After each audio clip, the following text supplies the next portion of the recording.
Allahu Akbar,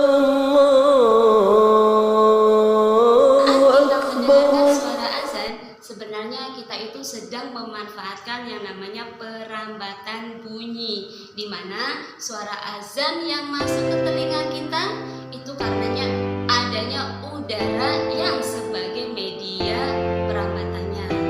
Nah, solih-solihah, nanti itu kita bisa menjadi seperti bilang biroba, di mana suara yang kita keluarkan itu dapat menyerukan kebaikan-kebaikan untuk kaum muslimin. Anak solih-solihah, untuk kesempatan hari ini kita akan mempelajari yang namanya sifat bunyi, di mana yang ada terkaitannya dengan indera pendengaran. Yuk, kita simak materinya.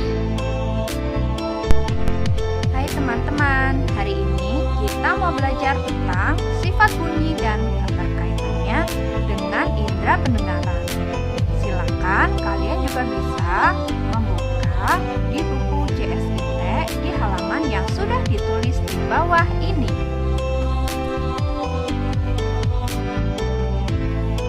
Manusia hanya bisa mendengarkan bunyi audiosonik yang frekuensinya adalah 20 sampai 20 ribu Hz.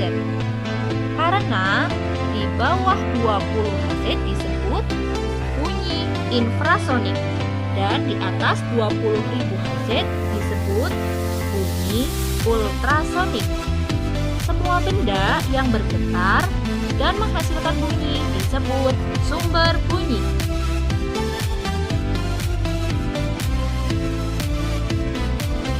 Sumber bunyi adalah alat yang dapat menghasilkan bunyi. Nah, sumber bunyi tersebut diantaranya bisa dari alat-alat musik daerah, seperti pada gambar di bawah ini. Contohnya, kolintang, tifa, suling, sasando, kecapi, dan kendang. Setelah alat musik daerah tadi dimainkan, maka kita dapat mendengar bunyinya. Alhamdulillah, kita dikaruniai oleh Allah telinga yang sehat. Secara umum, bagian telinga manusia dibagi menjadi 3. Telinga bagian luar, bagian tengah, dan bagian dalam. Kalian bisa membacanya di buku JSIT halaman 69.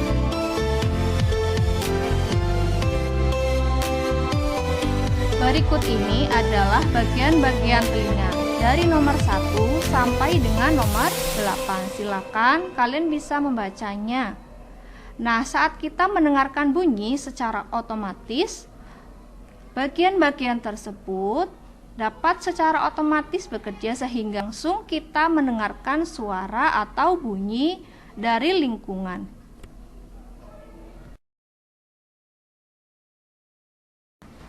Alhamdulillah ya, kita bisa mendengarkan suara dan bunyi dengan baik.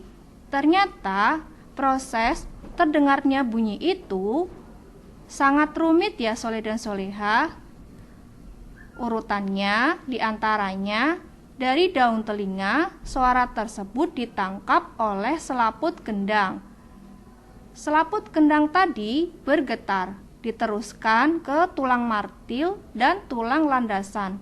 Setelah itu menuju ke koklea atau rumah siput sehingga menjadi bergetar dan mendorong sinyal saraf untuk melengkung dan menuju otak. Setelah itu baru diterjemahkan menjadi bunyi. Masya Allah, luar biasa. Inilah proses terdengarnya bunyi.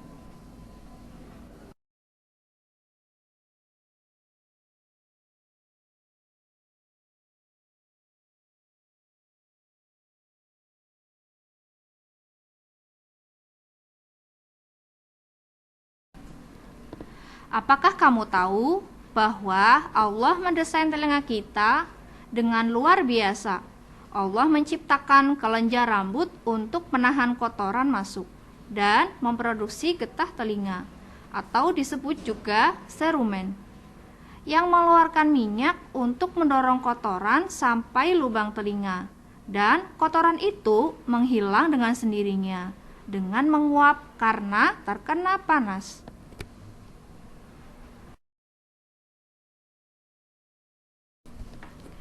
Sebagai organ tubuh yang lemah, telinga bisa saja mengalami kelainan. Di antaranya, yang pertama adalah congek karena disebabkan infeksi bakteri. Yang kedua, karena tuli yang disebabkan karena rusaknya gendang telinga atau hubungan antar tulang dalam telinga yang kurang baik.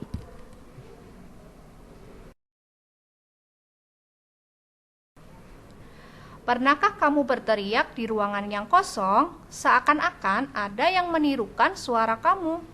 Atau berteriak pada tebing yang tinggi dan jauh jaraknya? Maka suara pantulannya pun seperti asli suara kamu. Soli dan Soliha, kita mau belajar tentang gema dan gaung. Apa sih bedanya? Gema adalah terdengarnya bunyi pantul setelah bunyi asli selesai diucapkan. Biasanya terjadi saat bunyi dibuat dari jarak yang jauh yang di depannya terdapat tebing atau gedung yang tinggi. Sedangkan gaung adalah bunyi pantul yang datang sebelum bunyi asli selesai dibuat.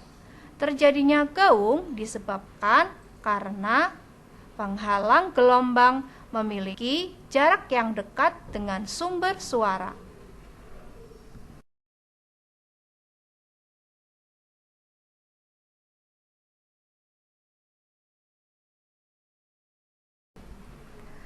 Beberapa benda yang dapat menyerap bunyi seperti karpet, goni, kertas, kain, busa, dan wol.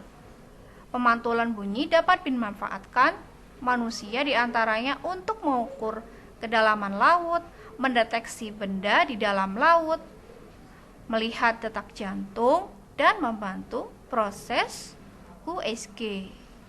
Kalian bisa membacanya ya di buku CSIT halaman 139.